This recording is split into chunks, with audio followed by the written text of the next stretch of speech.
Hey everybody, I'm Tommy and you are on the boat.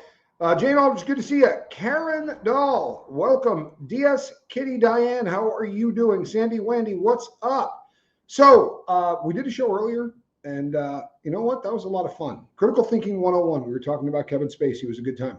Today is going to be a little bit different. This is going to be more in line with the kind of shows that I used to do where I did a little deep dive because I'll be really honest with you, I'm ultra concerned about the state of the big red button, right? This is where I make a living. And it's also where I spend a good deal of my time. Mike Bragg, good to see you. Sin Star Clothing, what's happening, everybody? Look at that. He's cheating. Actually, I guess if he's on his lunch break, he's not. Sandy Wendy, good to see you. Hey, Kristen Melinda, I'm glad that you're here. I guess if you're on your lunch break, it's not entirely cheating. But I'm glad that you're here, my brother. Glad that you're doing well. Proud of you. I really am. Still sober, still killing it. Got a job, doing everything he's supposed to. Pretty happy. Kathy Burkhart, good to see you, Kathy. Glad that you're here. So I don't know if you guys have noticed. Do me a favor. Put a 2 in the chat if you find it very difficult to find content on YouTube these days. Does it seem different to you? You know what? Hold on 1 second. Sorry, folks. Watch it now because he's a fairly dangerous man. Sorry about that. Little lighting problem. There we go. That feels more like a studio. XB Hendricks, good to see you. Glad that you are here. So, honey, I'm glad you're here. It is changing dramatically, YouTube. If you remember, hello, Renee B. If you remember what the landscape of YouTube used to be about 3 years ago, things seem to really be changing. We have said for a long time, there's about 56 million YouTube channels, and that's a lot. And it's no longer even remotely accurate. There are 114 million YouTube channels currently. Hello, Jamie Palmer. Hello, Kathy.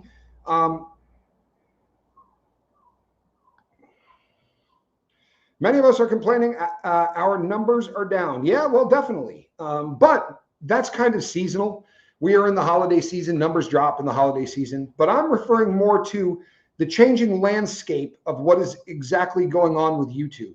Because there are massive amounts of change. There are 114 million YouTube channels, a lot of them. The vast majority of them that are getting put up now are AI. John, good to see you. In fact, you know what's even scarier? About 30% of the fastest growing channels on YouTube are what they call slop. These are channels that have absolutely no content and they regurgitate the same shite over and over again. And the depressing thing is that most of these channels have 6 sister channels. So you start a YouTube channel and you give it a name like Hollywood Buzz, right? Or something along those lines. Or the, Current Affair Hollywood Buzz. They put out these channels and then they have AI take a series of still shots and videos. We talked about Jack Dougherty on here and we're going to be talking about him again today. Hello, Vincent Jordan. YouTube is launching. YouTube sucks. I'm sorry, it does. And it's not YouTube's fault. It really isn't. It's that this is low-hanging fruit. What we do for a living, sitting in front of a camera and doing this, what percentage, I want you guys to take a shot in the dark. What percentage of those 114 million YouTube channels do you think do what I am doing right now? And this is kind of fascinating because to sit in front of a camera like I do, or like Reese does, or like Johnny does, where you sit and you interact with your audience one-on-one, you do it podcast style. Marissa Martin, good to see you. This makes up a very small amount of the YouTube channels, which is ironic because it makes up a massive amount of what people watch. Average YouTube videos get about 3 minutes, right? Shows like the one that I do, people average about 25%. They average about 25 to 30% of all of the views on YouTube. The watch hours are made up of this. 30% of it is. That's a massive amount, especially because Mike Bragg's on the money. About 2%. Now, if you look this up and you deep dive it, it's going to tell you about 3%, maybe even 3.5%. So about 3 million channels, give or take 3.5 million channels. But it's smaller than that. And the reason that it is smaller than that, Kespo, good to see you, is because a lot of those are gaming channels. Those are people that just play video games and they're running around and shooting people, or they're whatever the hell video games do. I played Space Invaders and Asteroids. I don't know what the hell they're doing now, but they're playing video games and they're talking through it. You've probably heard of PewDiePie, one of the biggest in history. Yeah, Kathy nailed it. It's because of the sense of community, and it's why people come for this kind of content. Unfortunately, this kind of content is currently dying. And the reason that it is because it isn't easy to do. And I'm not patting myself on the back. That's not what I'm talking about. But if I were to say to any of you, can you think of a channel that used to do content that you loved? This kind of thing. And then they went to hell in a handbasket. Of course, you know exactly who I'm talking about, right? Jack Dougherty. This is a guy, this just as an example. There's a bunch of them out there. But Jack Dougherty is one of the people that used to put up content, and it was IRL, in real life, right? Which they call IRL content. And this used to be quite a popular genre. However, that genre is kind of dying. And the reason that it is kind of dying is because to continue to create, you have to do research, you have to engage with your audience. Instead, what they do is they do in real life. None of it's real. If he crashes a car, he did the math and said, well, if I crash a $200,000 car, but I make $600,000 on the video going viral, it's probably a good investment. And if you watch his content, he smashes a television set with a baseball bat. $450 for a new television set, but damn, a lot of people watch it. That's why a lot of people think his most recent arrest is just another stunt. But this is what has happened. People that used to do content where they sit in front of a screen, once you run out, especially if it's niche stuff.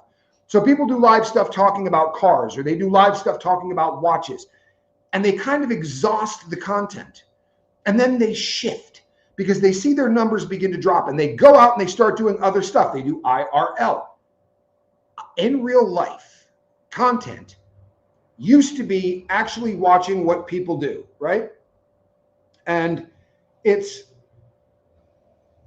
very odd, right, that these people have to do a shift, and they have to go from doing this kind of content, which is kind of connecting with people, engagement. There's way more engagement in live content than there is in videos, way more, because of all the comments you guys are leaving right now, because of people that actually have opinions and weigh in on things. There's way more engagement. But when they shift from that to do IRL, in real life content, what you need to do is make people uncomfortable. So you get up in someone's face and you go, hey, poor guy, right? Talking about Jack Dougherty. He goes up and starts picking fights with people that are 4 times his size, which isn't difficult to do because, let's be honest, the guy's a hobbit, right? He's not a big boy. He's probably about 130 pounds. His bodyguard, however, makes me look like a hobbit. And he walks around outside with a bodyguard and he picks fights with people and then has his bodyguard step in. And you go, who would want to watch that? Why would you want to watch someone get in someone's face and mock them for something and pick on them and scream at them and curse at them? Well, no one wants to see that. But boy, they get a crap load of views because it's like looking at a car wreck on the side of the road. You can't look away. Unfortunately, what happens is YouTube begins to shift as well. And I'll give you a perfect example of this. Put a 2 in the chat if you're familiar with a genre called predator poachers. Predator poachers, right? There are a lot of different channels that go by that title, but there are, dad versions of predator poachers. All of these, however, have one thing in common. They're going after pedophiles. They're going after people who are trying to meet 13-year-olds online, 12-year-olds online, and then set up a meeting with them somewhere, right? So there you go, Caroline in Canada. Good to see you. Glad you're here. Caroline, see this. This is a huge, huge genre on YouTube. And when these guys go out for a live catch, they're going to someone's house. They've got a stack of all of the conversations that they had back and forth, right? Think of the old To Catch a Predator series, right? With Chris Hansen, where you take out the conversations and you say, hey, I'm here because you were trying to contact a girl to meet, or the person shows up in the park to meet the child. And the predator poacher shows up and he pulls out the envelope and he goes, hey, you're here to meet a kid. No, I'm not. Just came up here to work out. I work out here every day. Really? Because 2 hours ago, you were texting with a girl named April. And here's what you said. And they start reading it and it's so uncomfortable. Here's a guy calling somebody out on the most foul, disgusting things, stuff you wouldn't say to your mate, and your mate's the same age as you. It's very much confrontational, and it drives that kind of content because people can't look away. I'll be really honest with you, man. I watch that content. I find that stuff entertaining. Maybe I shouldn't, but I do. It's great because this person's going to get arrested at the end of this video, right? This is a predator that's going to get put away, and people love to hate these guys. And they say stuff like, They created the crime. I assure you they did not. Sure, there was a decoy, but if you think that that person for the first time in their life went, I think I'll go try to talk to a kid on an app, and just happened to catch that decoy the first time around, I don't buy that. I don't think anyone else does. Research tells us that the average kid-touching freak will harm about 114 victims in their life. I looked this up today. They will average about 114 victims in their life. We know the statistics, right? So 114, take 57 out of those who are never going to report it. These people duck and dodge and get away with this kind of stuff for a lifetime. So here comes a new genre on YouTube and on other platforms, and they come in a couple of different flavors. One will show up and say to the guy, so you're here to meet a kid? They hit the guy in the head. I'm not kidding you. Open hand him. Smack him 5 or 6 times. Chase him around. Those have all been run off of YouTube. YouTube has a policy that you cannot harass people even if they're committing a crime. Now, they changed it a little bit to say if a cop is involved.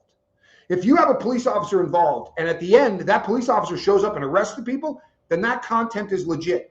But this year, hello, Alex Moore. This year, Rocket Queen, how are you? They have started to eliminate these channels at a really rapid pace. Hello, Roberta. They're running these people off of YouTube. Now, by way of full disclosure, there's a big group of people who think they ought to be gone. And I don't necessarily want them to. TikTok sent a virus to YouTube or drawing stupid.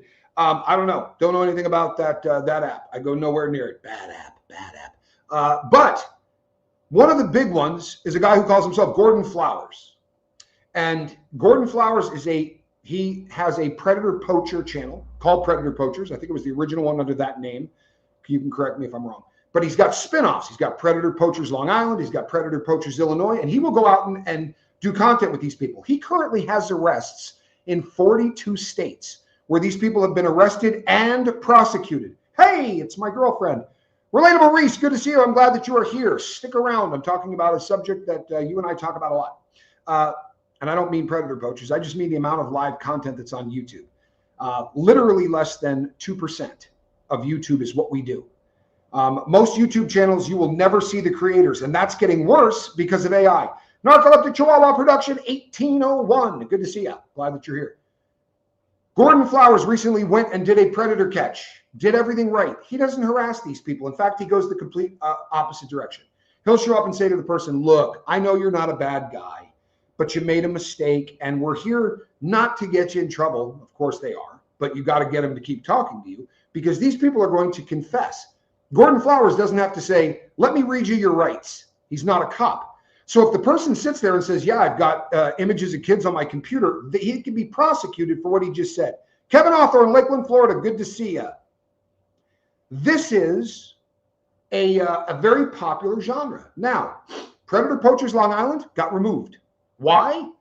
Because they cut their content into shorts as well. A lot of people do this, and they use companies like Opus Clips, right, where there's an AI version that will go in, take your content and whack it into 1-minute sections so that you can put that out. That content doesn't show a police officer in it. It got him flagged. He lost his channel. In 1 year, he had almost 50,000 subscribers, put up a lot of good content, did everything by the book. The cops were there. He's gone. You would think the big red button might be able to think, but it's an AI-run company. Not a lot of human beings sitting around at YouTube. But Gordon Flowers did a bust the other day, or about a week or two ago. But it was a live deal, and he does these things all the time. And he was very kind to the person. And when the police showed up, they took Gordon Flowers aside, as often happens, to say, tell me a little bit about this case. And Gordon says, well, here's what I got. And we're going to give you a zip drive with everything on there, the conversations that this guy's had with our decoy. By the way, in the United States, if you have a conversation with someone you think is 13 years old, you had a conversation with someone who's 13 years old. If they represent themselves as 13, but they're a cop or they're a decoy or they're anything like that, makes absolutely no difference. It's like getting caught in a park selling fake crack. You will get prosecuted for selling real crack. Doesn't matter to the cops. It's all the same. So the cops show up, they take Gordon aside, and the man goes inside to get his ID and swallows a pistol and blows his head off. And there are people up in arms about this, right? They are really pissed off that Gordon set this man up to die. It took 6 minutes of research for me to tell you an awful lot about the guy that went in there and put a pistol in his head. He had been convicted once already of actually assaulting a child, a 9-year-old. This guy has also had a string of other convictions, all of which center around the fact that he digs kids in a really unhealthy way. And again, we know statistically, guys like him are going to victimize 114 people over the course of their life. So he went in and committed suicide. Oh no, sorry, not real bummed out about it. In fact, one less, right? Call me cold-hearted, call me whatever. Bad wiring. You know what cures that? Smith & Wesson, right? For real. A 45 ACP to the brain pan will absolutely cure your desire to want to hurt a kid. And it sure did for this guy. However, Gordon has taken some heat over this. The cops initially put him in handcuffs, although if we want to do this in a critical thinking fashion, have the cop let him go inside. For real. You show up, you put a guy in handcuffs, take his phone so that he can't do anything with it. That's standard operating procedure. This doesn't come back on the content creator, it comes back on the cops. But YouTube doesn't want to get sued, right? YouTube doesn't ever want to get sued. Just Joan, I assure you, my girl has no desire to go anywhere near Scientology. And a lot of what Reese says is driven by the fact that Reese is a comedian as much as she is anything else.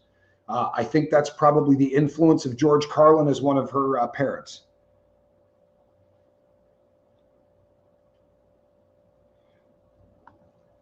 So not trying to interrupt. This is happening in real time. It's blocking out people's screens. Ask the panel. I am sorry to hear that. Put a 2 in the chat if you are experiencing this. If not, Vincent Jordan, if what you might want to do is go out, shut down for 1 second, come back in and see if that cures it. Very often it will. This kind of content absolutely is an issue for this kind of thing. Because again, most people on YouTube stop by, watch for 3 minutes, hit the next one, watch for 3 minutes, hit the next one, watch for 3 minutes.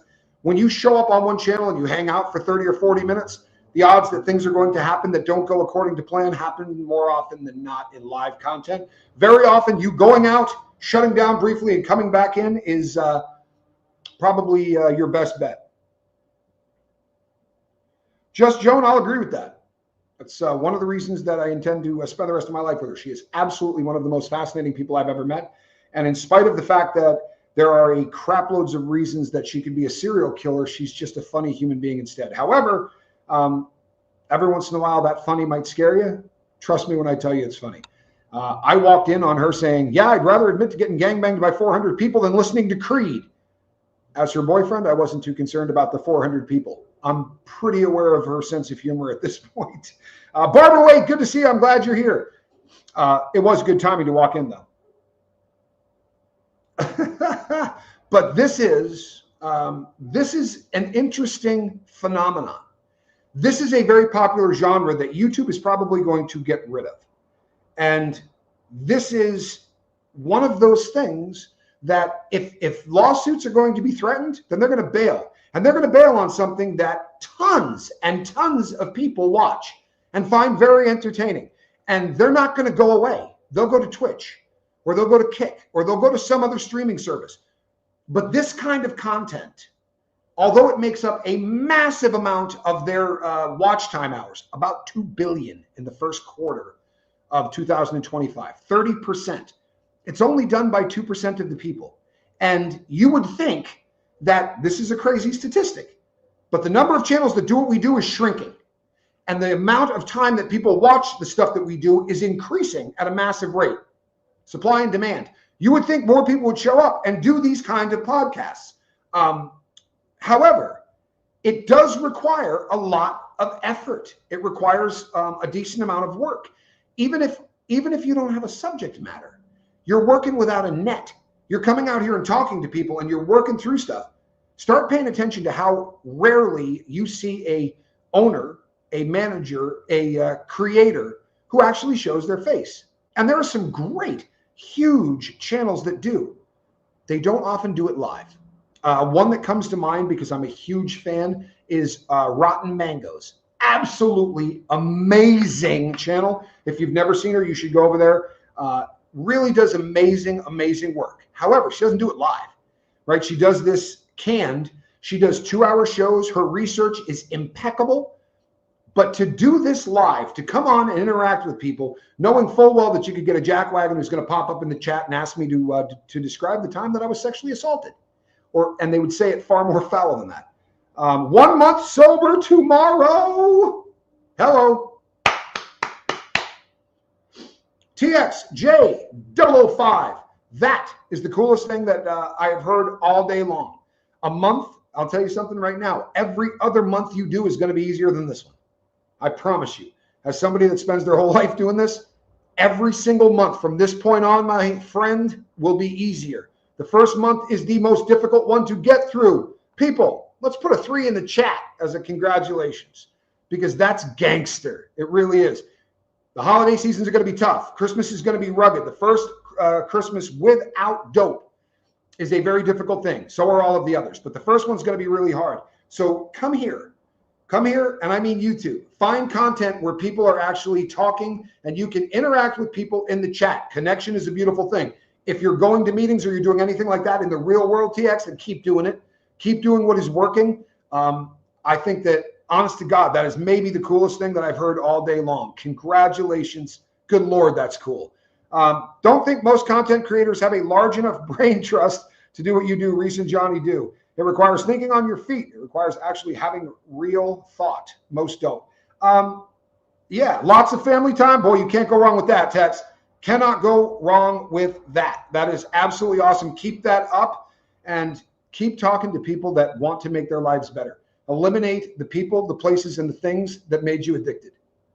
I promise. People, places, things, and thoughts. Thoughts you can do by journaling.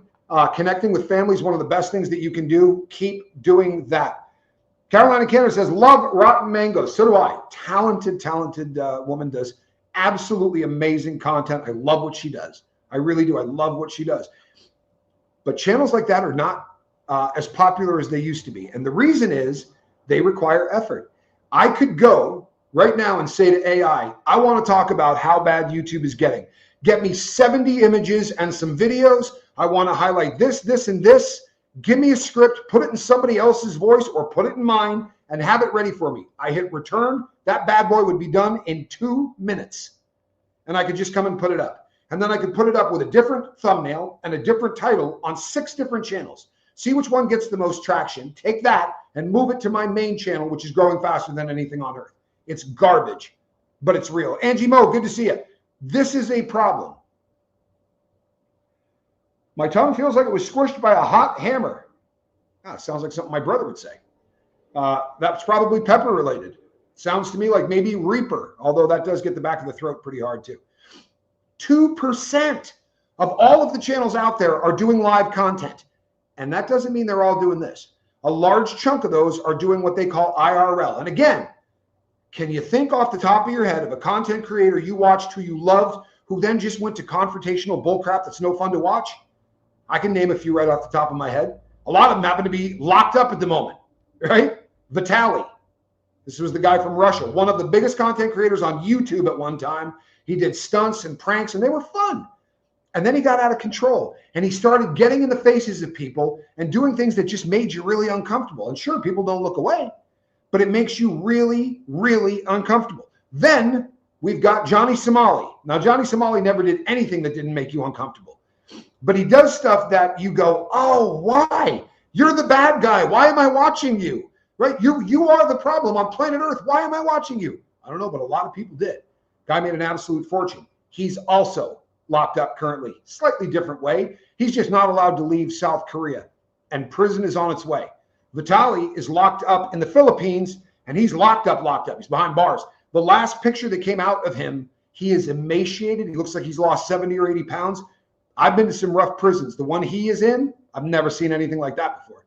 60, 70 guys in one cell. They got to take turns rotating into bunks, but they just kept pushing and pushing and pushing because your audience changes, right? If you did this for a living, and then I started going out in the street and harassing people and getting up in women's faces and screaming at them or stealing a cop's hat and running off, right? Disrespecting authority, crapping on human beings, just being a dick, then I'm going to lose all of you.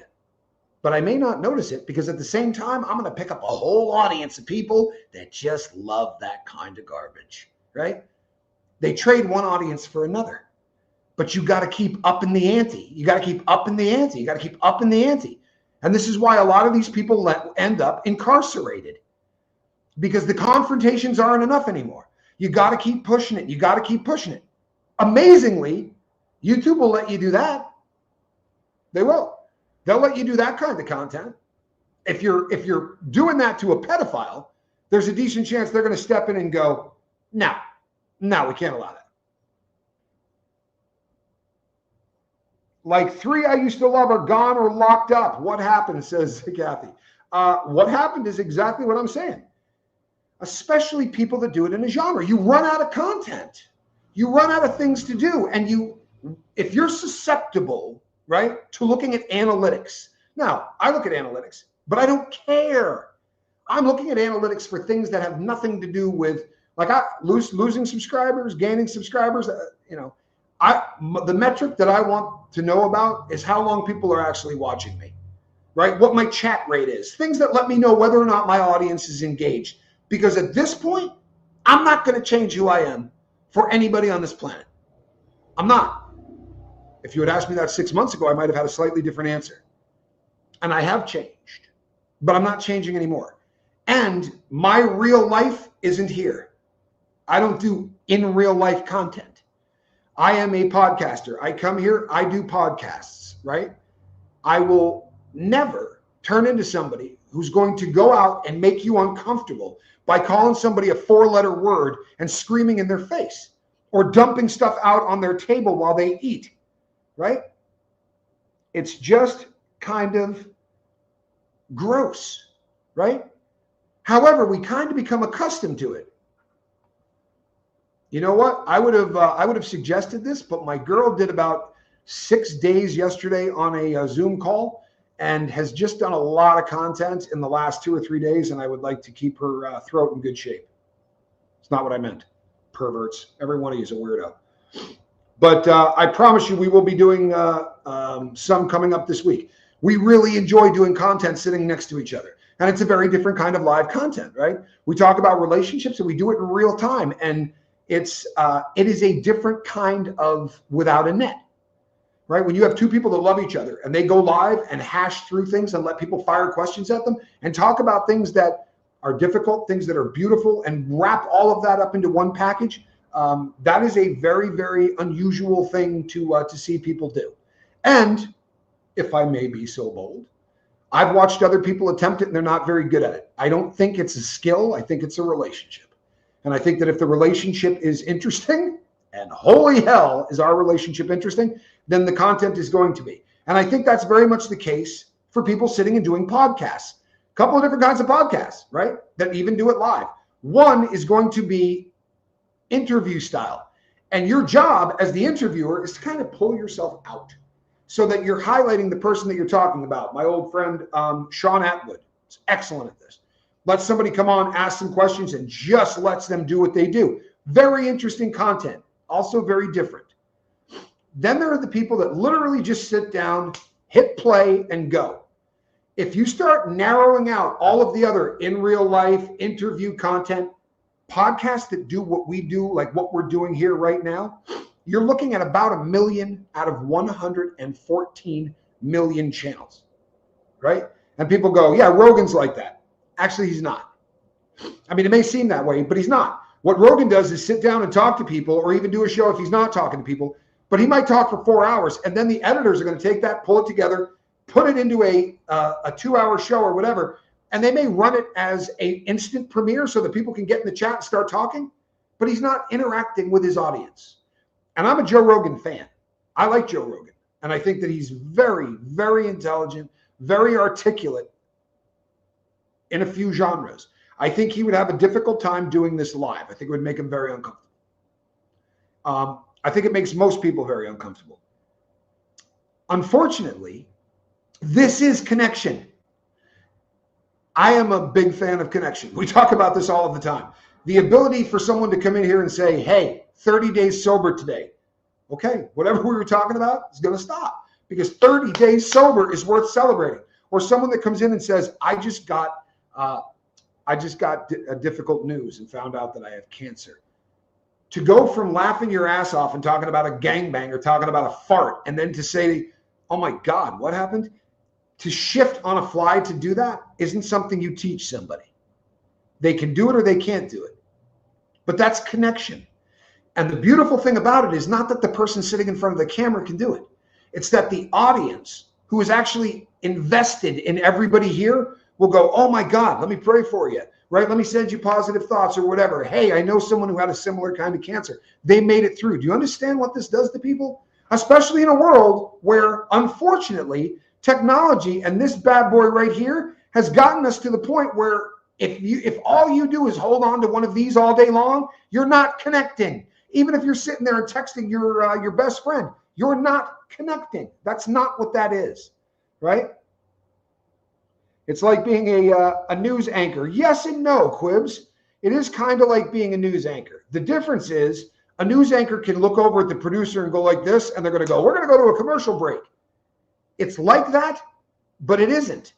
On the other side of that, you're going to do the news very much like a news anchor, and you might get that thing whispered in your ear that says, you know, good Lord, a plane just crashed, and you're talking about puppies. Look at how beautiful. Oh, I'm sorry. Listen, there's a plane crash that just happened and 180 people died. That's hard. But the audience isn't firing back at you going, yeah, I lost a grandmother in a plane crash, right? My son died in a plane crash. What we do is really unique and it's really different. And if you have the wrong audience, you can't do this. I promise you. And this is why a lot of people, Kathy, who you used to really enjoy watching are now locked up, because this isn't something they can do. So the subject has to be ready to go every day. Got to be a new subject, got to be polished, got to be ready, because they can interact with the crowd if the crowd is talking about that subject. But if the crowd decides that, hey, today that's not what we're talking about, the average person isn't going to be able to do that. So they pivot. And they pivot into the kind of content that people can't look away from. Confrontation. And they can call it in real life. They can call it auditing. They can call it whatever they want. But it's confrontation. It's the audience going, oh, it's literally cringe content. The CNC streams are so real and actually helpful to everyone watching. The chemistry is there as well as the honesty. It's so refreshing. Thank you. It's a beautiful thing to say, Debbie Love and Life. And I think it's different than it used to be. I think it's better. And that probably, again, has something to do with the relationship. It's you don't see a lot of people doing what we do. And that's kind of cool. Now, we certainly are not for everybody, right? I kind of dig that. It's the anchovy channel. You ever meet anybody that goes, yeah, go ahead and throw anchovies on my pizza. I can take them or leave them. It's usually not the way it is. My dad used to say that about me and my brother. He'd say, you guys are like anchovies. People are going to love you or hate you. I have gotten to a point in my life right now, today, where I don't care if people hate me. I don't. And on the flip side of that, you gotta almost have to do it the same way and go, and I don't much care if people love me. And the reason for that is because people that love you on Monday can hate you on Tuesday, and then they can love you again on Wednesday. And if you buy into that, then you'll change your content and you'll go do something confrontational and cringy because people can't look away. You'll also run off every friend you have. And I mean, as content creators, how many times have you seen a content creator and they have like 9, 10 people that they create content with all of the time? And then you take off for a while. You leave YouTube, you do whatever. You go back, and those people don't do content with anyone anymore. And of course, I'm thinking of Jack Dougherty. This dude used to have tons of people that he created content with. Now all of them hate him. All of them. Or he hates them. Because once again, hate is hard to look away from, and it's super, super cringy. Really, really cringy, right? How easy is it to watch somebody that goes, let me talk about a content creator I think's a piece of shit, and I'm going to tell you why. It's hard to look away because you're invested in that content creator. And once people see that that gets you a view, they look for the next person they can kill. And that gets them views, they look for the next person they can kill. And all of the people that they did content with and got mad views and all that, they're going to kill them all off. And then who the hell wants to do content with somebody that just trashed the last 9 people they worked with? So they pivot and they go out and get confrontational video. They dump stuff on top of people's tables while they're having dinner. They call people racial slurs. They talk about subjects that you just shouldn't talk about because you're not going to look away. And if the audience is large enough, you don't need your audience to like you. You just need your audience to show up. So those channels that get over 200, 300, 400,000 people, those people don't need to like you. They just need to keep showing up. Sean Combs gets out of prison and starts making videos on YouTube. Everyone's going to watch. Not because they like Sean Combs, but because it's a car wreck on the side of the road. You can't not watch it, right? It's just logic. It's going to work. It's disgusting. And once again, if these concepts sound really obvious to you, well, they're not. They're not. Because 20 years ago, this wasn't a thing. We are breaking new ground. We are plowing fields in real time. We don't know what this content is going to do to the people that watch it. Psychologically, we don't. I would like to believe that the stuff we do here probably isn't hurting anybody. But how about the people that only watch that cringe content? How about the people that literally binge watch people like Vitaly or people like Johnny Somali or any of these people that are just Jack Dougherty? People that are out there doing things that make you uncomfortable. So you're looking and going, God, how does he treat a woman like that? Or wow, why would he talk to an old person like that in front of their kid? Right? There's a great clip where dude is walking and Jack Dougherty is dropping F-bomb after F-bomb after F-bomb. And this guy turns around and just looks at him, doesn't even say a word. And Dougherty goes, well, you got a problem? And he's like, man, just keep the language down. I'm here with my kid. And of course, what does he drop on him? An F-U or something along those lines. But it's okay because he's got a bodyguard that looks like the dude from the Green Mile. So he can get all bold and puff his little chest out. Guy couldn't do 2 push-ups for $100.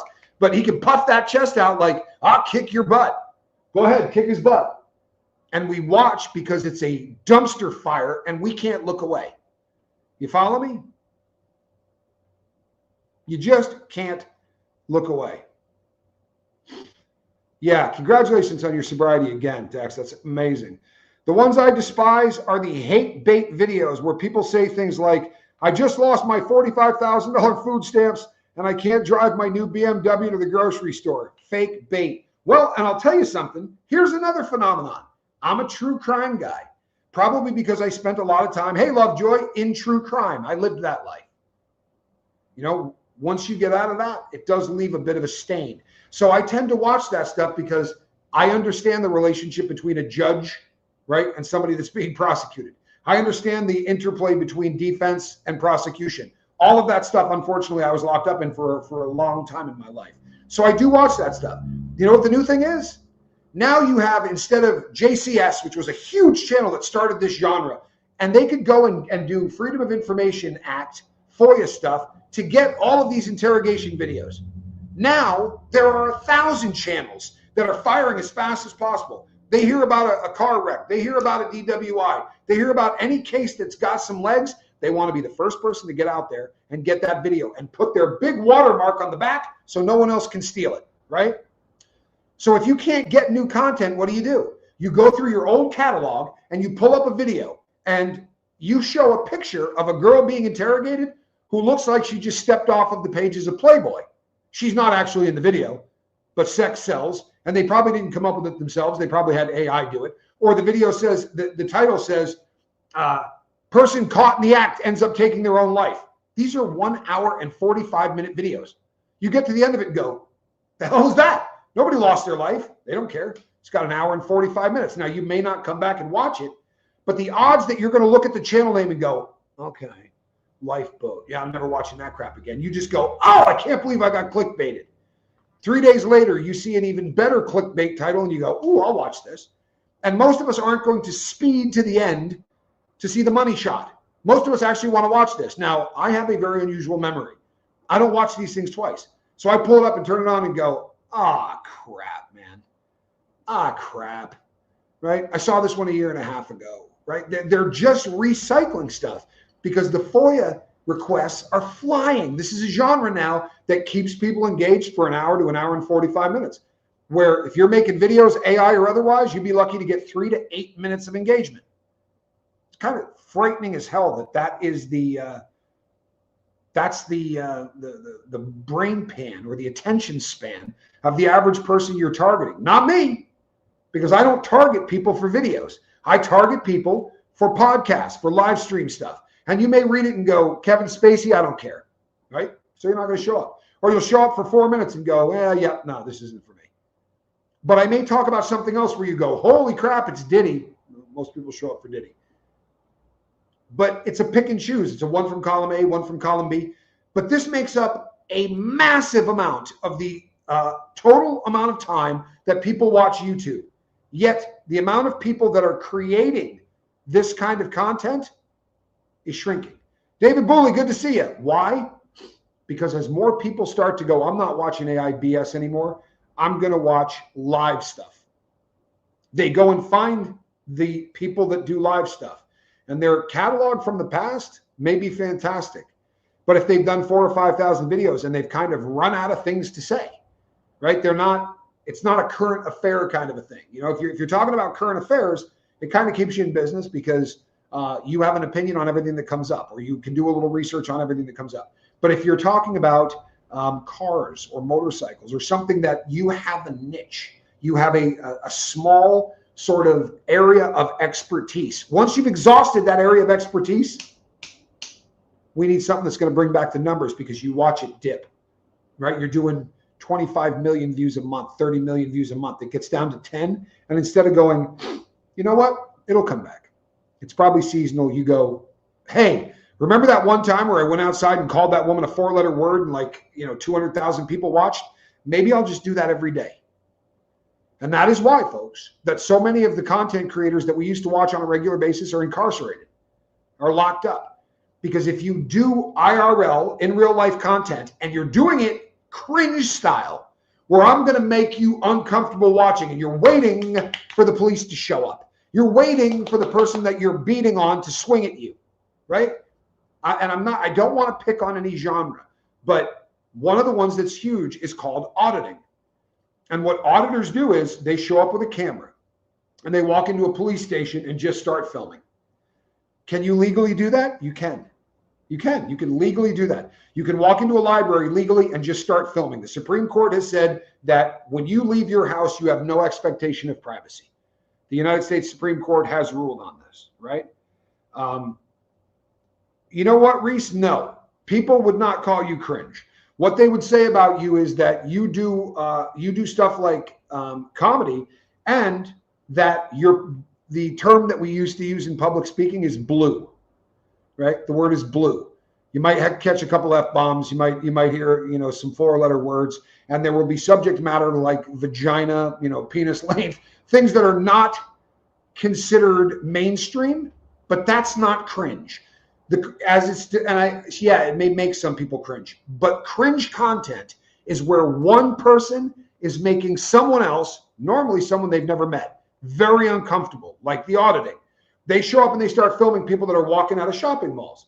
And you're walking out of a shopping mall with your girlfriend and going, why the hell are you filming me? And that's what they're waiting for, so that they can go, it's my constitutional right to film you. Sure it is. It is. It's like the protests that you see in Chicago or you see in Portland. It is your right to show up and protest and do whatever you want. You can scream at other people at the top of your lungs. That is completely legal. Everybody's got a game plan until they punch you in the face, right? Mike Tyson. Free speech is great. You can say anything you want. They can lock you up for it.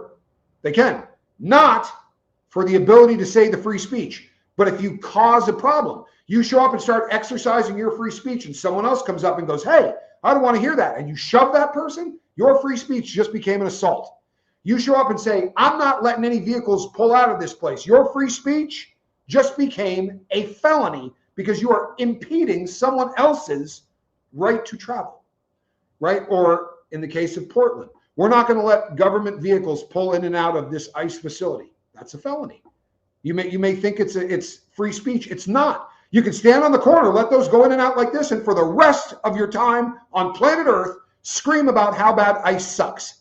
But when you block the driveway, it becomes a felony. Now you're going to end up locked up.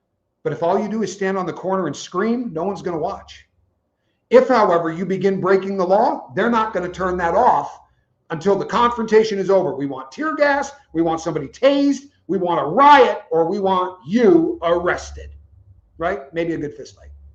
But they're waiting. That's the cringe I'm referring to, Pumpkin, is where two people do this one. And it's usually people that have never met. Protests are huge this way. So are auditors. Where, yeah, and people will say, well, this is good because it protects our First Amendment rights. That's what auditors do. Bullshit. I'm sorry, that's not what they do, right? Your free speech doesn't include harassing the shit out of people. Yeah, it's legal, but you're going to get shot. You're going to get hit in the head with a baseball bat. Is that worth it? Now, we had somebody on the channel. He used to be a friend of this channel. He's not anymore. But he had one video that went completely viral. He was an auditor. The rest of his videos got 1,000 views, 2,000 views, 3,000 views. But he filmed somebody in front of a grocery store that pulled a pistol. And that bad boy went viral. Millions of views. Because you could put in the thumbnail, I'm exercising my First Amendment rights and someone pulls a pistol on me. Hey, Lisa Smith, that's where that's what people are hanging out for. I want to see water cannons. Kidding, sure you are. As George Carlin says, I don't give a crap about auto racing. I'm looking for a car crash and a gas fire, right? Carlin would say it, but it's the truth. A lot of people that watch motorsports want to see a car roll. A lot of people that watch anything are hanging out for the confrontation. And unfortunately, it pays better. It does. If you're, and there's a content creator that I am friends with. I think he's an incredibly talented content creator, and he balances well enough. JD DeLay has been going out to the protests, but it's not all he does, right? He goes out there, he does this, then he comes back, he does his normal content. And surely those things bring in a lot of views because they're waiting to see somebody push up on that dude. He's a convict. They're waiting to see somebody with blue hair in Portland call him a freak or whatever, and he's going to crush their skull. I'm not being disrespectful. That's why they're watching. This is a guy that probably ain't going to take a lot of shit. So everybody's sort of on the edge of their seat because we look at other protesters and go, I would never let anybody talk to me that way. So if I went out to Portland, people would be like, oh God, Tommy's going to hit somebody. That's cringe. It's cringe content. You're waiting for the confrontation between me and someone I've never friggin' met. You have my word. I will go out of business before I do that shit. Because I don't hate anybody on this planet enough to go out and curse at them not knowing them. I don't have enough hate in my heart, right, to be Jack Dougherty and walk down a pier yelling F-bombs in front of someone's 5-year-old grandchild. That to me isn't content creating. It's low-hanging fruit, right? It's just, I'm going to play to the most base level. If this were wide open and they let us do whatever we want and you couldn't get in trouble, how much nudity do you think you would see on YouTube? For real. People would be having sex on cars because folks would watch that, right? And they wouldn't watch it and go, oh, I enjoy that stuff. They'd go, that disgusting piece of crap.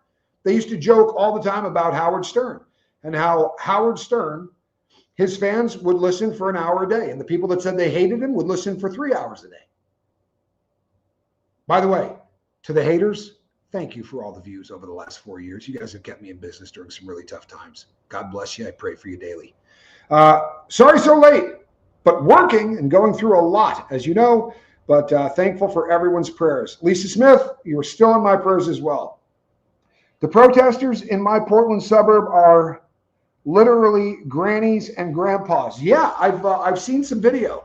There are a lot of elderly folk out there that are protesting.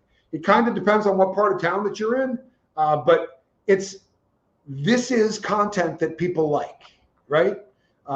Unfortunately, stuff that makes you uncomfortable to watch makes it hard to look away. And the algorithm doesn't think. You guys understand this? The algorithm looks at you, sees what you like, compares it to what everyone else likes, and then says, this is the mirror I'm going to show to you. So that, people will write, I don't read emails anymore, but people used to write to me all the time and say, oh, I saw a really hideous video that somebody made about you. I normally don't watch that stuff, but it pops up all the time in my feed. If it pops up all the time in your feed, it's because you watch that stuff. I'm sorry. Yeah, and it doesn't make you a bad person. It makes you invested, right? I love this person. So if that guy calls him an asshole, I might stick around to find out why. And I get that. But if you've watched 9 of them, then you need to maybe buy a journal and start figuring out what's going on in your life. If you enjoy watching people get trashed by somebody else, get a journal, start writing in it. Figure out what the hell is going on in your life. I'm not busting balls, but keep it real. You think that's healthy? Do you? I promise you it's not. And watching that kind of cringe content, it's hard to look away. And I told you already, I'm guilty of it. I'm guilty of it. I like watching the Predator stuff. I really do. Maybe it's because I was a convict. Maybe it's because I went to prison. Maybe it's because you go to prison and you get a shot at hurting these people every once in a while. And you know what? People that molest kids should probably be hurt. Sorry, if that makes you uncomfortable. But that's my theory on this. This is happening in real time, and maybe they're not going to get the shit beat out of them, but they're going to get arrested. Somebody that was out there doing something wrong that a cop didn't catch, that some citizen just caught, is going to hand him over to the cop like he's delivering a pizza. I love that content. Is it healthy? I don't know. Honestly, I'm not sure it is. I'm not sure it is. I'm not sure it's healthy that I take that much joy in watching somebody else's life go to shit, even if that person has it coming. I don't know if it's healthy or not. I'd be the first to admit that. But protest stuff, audit stuff, what the hell did the person in the library do wrong? They just didn't want a camera shoved in their face, so we're going to watch and hope that that person gets in a fight with the auditor so that they can be arrested because some jackwagon came up and shoved a camera in their face while they're there with their girl. Hey, it's my right to film. It's my right to film. This is legal. This is legal. F you, man. I'm sorry. F you. What's wrong with you? Tommy, it protects our First Amendment rights. They don't need to be protected. They don't. To walk into a police station and film, how the hell is that protecting your First Amendment rights? Because we should have the right to film inside a police station. Who freaking cares? Keep it real. Don't BS yourself. You want to see a fight. You want to see somebody arrested. You want to see some confrontation. But don't BS yourself and say, this is for the good. This person is making the world better with this auditing, this protesting. I have the right to be here. Miss me with that shit. I'm sorry. You really think that's healthy? Go ahead and tell me I'm wrong. I love you guys. It's not healthy. It isn't. And I've gone to protests. I've done plenty of them. I've filmed myself at protests. Did you see me screaming at anybody? Telling anybody they were pieces of shit? I'm only going to be there for 8 hours, man. I can hold a sign. That's protesting. I'm not going to hit someone with the sign to get views. Doesn't make any sense. But Portland and Chicago will tell you it does, right? The auditing videos will tell you it does. It's low-hanging fruit, and it's friggin' embarrassing. That's my humble opinion. Now, I'm not bitching at anybody here. This is a very invested kind of group. It's better than enjoying watching people be evil. I think it is watching people be evil. With all due respect, I think it is watching people be evil. If you're walking into a police station with the intent of pissing a cop off so bad that he tases you, is that not kind of the definition of evil? You're doing this for views. You're not doing it because you give a crap about the First Amendment. In fact, it's crazy because the one that I was talking about, where the guy pulled out a pistol and he went viral, millions of views, literally went viral. He had 6 different channels before that. He didn't start out auditing. He just kept looking and thought, I couldn't come to YouTube and go, I'll try 6 different genres. I had something that I wanted to do, right? And it had to do with true crime and it had to do with sobriety. See that? Brock Bandy says, sorry I'm late. YouTube kept saying error and couldn't get on. You're not the first person to say that today, Brock Bandy. You're not the first person to say that. But I do think that making people uncomfortable for the sake of getting paid is evil. I think it's the definition of evil. I think the Jack Doughertys of this world who don't have a problem cursing in front of kids. Oh, I see what you're saying. And I agree. And I agree. No, and I agree. And I'll tell you something else. I can't watch the ones where the guy goes up and slaps the dude in the face. Because to me, it's like, oh, geez, bro, this guy's going to not go to jail because of what you're doing to him, right? This dude just tried to get with a kid and you're slapping him in the face or popping his tires. And by the way, there was a guy who used to go up and pop the tires of the Predator when they pulled up. If they didn't get out of the car, he'd break the window. He got shot and killed. So you can understand why YouTube or any other platform starts going, I'm in danger. We can't let this stuff go on. because it's causing people to die, and that's going to cause lawsuits, which is going to drop the stock of this company. It's going to make us in danger if we can continue to let people put up this content. But the sad thing is that gunshot goes off and everybody goes, oh my God, no. It's kind of why we were there. I'll at least admit it. This guy shot himself and I went, woo, woo, woo, woo. Oh no, right? He killed himself. Oh no. This guy had priors. He had convictions for molesting kids. I hope it wasn't instant. You know, I hope he hit the ground and suffered for a little bit. If that makes me a dick, I'll take it. Or maybe it just maybe I was victimized. You know what I mean? I don't know. But I don't much care that happened. That's like two wrongs don't make a right kind of thing. Yeah. But here's the thing. Statistically speaking, the guy that shot himself, he's going to molest or victimize one way or the other. See, he sent pictures of his dick to this 13-year-old. So when the 13-year-old said, he said, move over to such and such a platform. I won't say which one because it's notorious for child sexual imagery. It's not something anybody should ever download. But he said, why don't you meet me over at this app? And the person said, oh, are you talking to other people like me over there? He admitted that he had 5 or 6 other people he was talking to. So somebody like this is going to victimize 114 people over the course of their life. So he takes himself off of planet Earth. Oh no, I'm not too worried about it. I'm sorry, I'm not, because I'm way more worried about those kids than I am this dude offing himself. And statistically speaking, these guys don't get cured. These guys don't get treated. They just continue to victimize until somebody turns their lights out or nature does. But the number of attempted murder of a soul, that's 114 attempted murder of a soul. Because if you get molested, it's going to mess you up for the rest of your life. Even if you're blessed enough to find somebody that you can tell about it. If you're blessed enough to find therapy and start doing the journaling and all of the things necessary to make you whole again, it's still going to mess with your entire life. I love the oh no's. Yeah, I don't have a lot of sympathy. And I'll tell you something else while we're on the subject. The content creators who go out and create content to just make people really uncomfortable. The people that go out and do this, really, I have the same kind of an attitude. When these people end up locked up, oh no. Hey, what do you know? It's Sarah Mojo something basket. Would somebody block this asshole? This is 3 shows in a row. And I'm kind of laid back. If you got a wrench, get rid of that piece of shit for me, please. Thank you. It is a sexual preference that does never change. You're absolutely right. That's exactly what it is. And there are people out there that go, well, you can't blame these people then, right? It would be like someone saying to you, oh, you like men? Starting tomorrow morning at 8 o'clock, you're not allowed to be aroused by men anymore. Yeah, but that's not victimizing somebody, right? Dennis Miller said it once in a comedy routine. He said, if you wake up tomorrow morning and you are aroused by a child, take one for the team, right? Lean in there and take one for the team. I don't know. It's a hard subject all the way around. It really is. But this is, but thanks for the view, you asshole. But this is the kind of thing that drives my girl.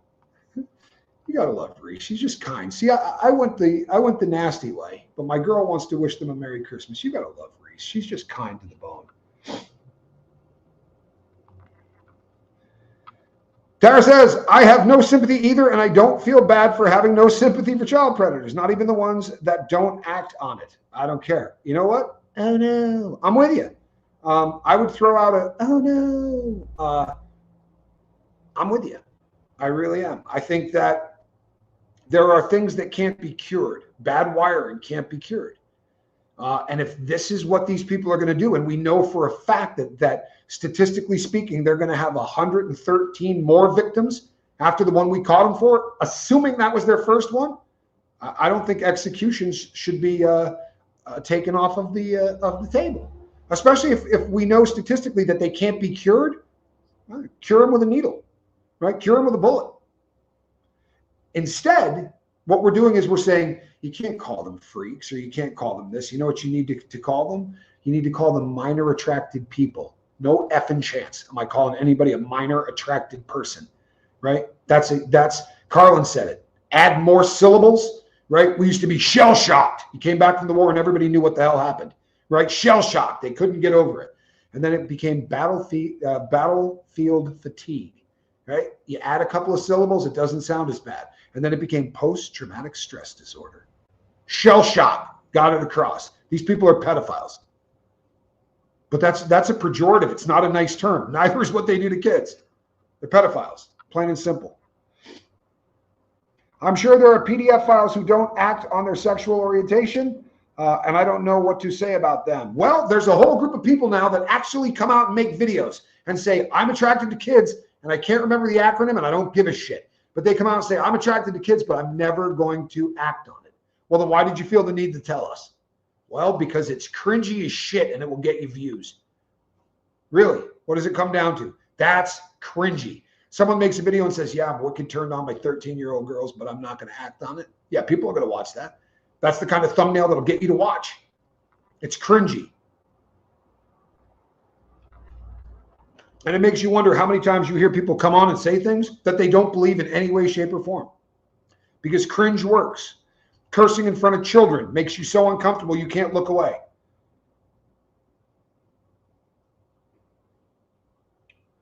They are destructive to society. Yeah, and they can't be freaking cured. So maybe we keep them from reproducing. Right? That seems like a pretty decent idea. Honestly, if you had a farm and there was one animal in the farm that was killing other ones or trying to kill all the other ones, you'd shoot it. And no one would give you shit for that. But in society where they can hide and they can do all of these different creative things to be even bigger monsters, I think that we need to step up the game. How does Crime Circus seem to get first dibs on interrogation and remasters the sound so well? Rue, I'll tell you what. I can't answer that. But sure as hell, you're right. You're talking about Drip Drop. And look, my hat's off to Drip Drop. He does an amazing job. And I remember when he was really, really small and sort of just coming up, Drip Drop kills it. He does. He gets all kinds of great videos. He gets them first. He usually doesn't. He will edit out anything that's boring or that you have to sit through, but not any of the content. I think he does a great job. I heard a TED Talk a few years ago of a woman that was a sympathizer with PDF files saying that they need help, blah, blah, blah. Nope. Rue, thank you so much. I appreciate that. I really do. When I got my first DUI, I had drunk drive 100 times before that. Always more. By the time I got caught for bank robbery, I had robbed more than one bank, I assure you. And I remember sitting in court once and the judge saying to me, man, you need a different line of work. You're not very good at this. And I thought, I've been stealing every single day for a decade and a half. You caught me 6 times and I'm not very good at this. That's every criminal out there. When you get caught, I didn't watch their videos, but I do watch their trials. Can't say I blame you. Reese says, we love Rue. And that the only problem, Rue, is that dog makes my girlfriend want a dog like that. And I'm not going to lie to you. She mentions it often. She definitely wants a small doggy and one that looks exactly like that. And she's probably going to end up getting it because, well, she's just, she's worth it. Squirrel won't be very happy, but she'll get over it. What did I miss from Brock Bandy? And I do like Crime Circus. I really do. He has a couple different channels on that too.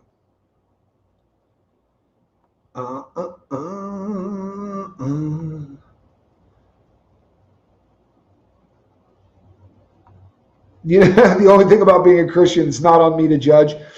Yeah, and right, judge not lest you be judged. Of all of the things that I'm going to come up short on that I think I'd probably be better coming up short on that one than some of the stuff I used to do, right? So it might take me a while to get good at that one. Wood chipper. Yeah, wood chippers. Instant cure, right? Do it feet first, though, just on general principle. Moses, don't start already naming it. Don't get her excited about it. No, don't do that. Don't start. You can't name something before you get it. Yeah, now we're screwed. Definitely getting a little dog. If you put it in sweaters, I'm not going out with you in public. I'm just saying. Hey, what's happening? Glad that you are here. Good to see you again. Appreciate you. I really miss Jim Can't Swim, his uploads, JCS interrogations. JCS was absolutely the very original interrogation stuff. I agree with you, Tara. There was a much better day and age in all of this, right? If you look back, and it would even say JCS inspired, right?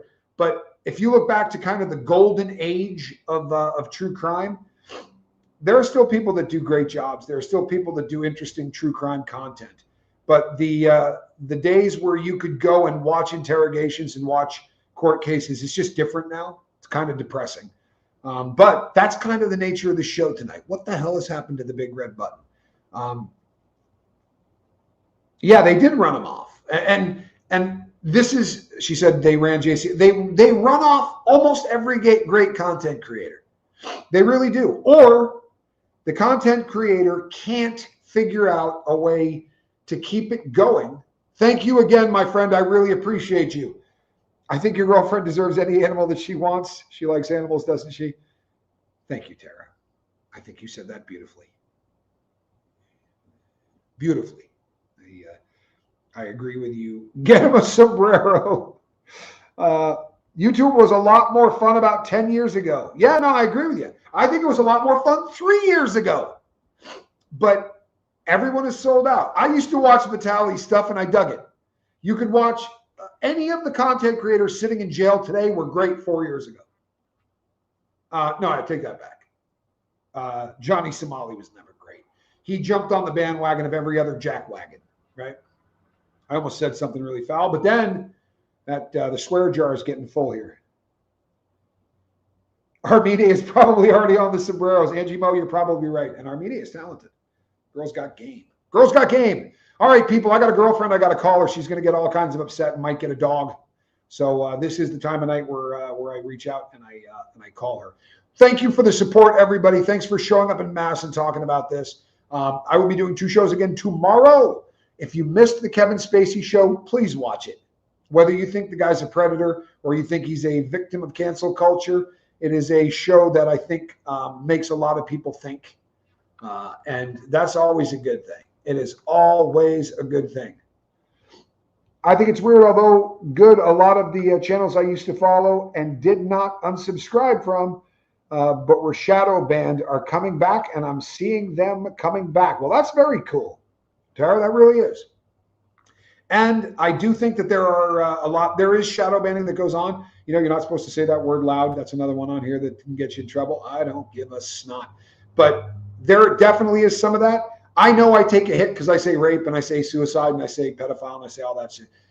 I'm not going to censor myself. There's something really, really nasty about that. Hasta mañana and buenos noches. I will see all of you tomorrow. Thank you so much for the support. I really do appreciate it. Rue, thank you so much.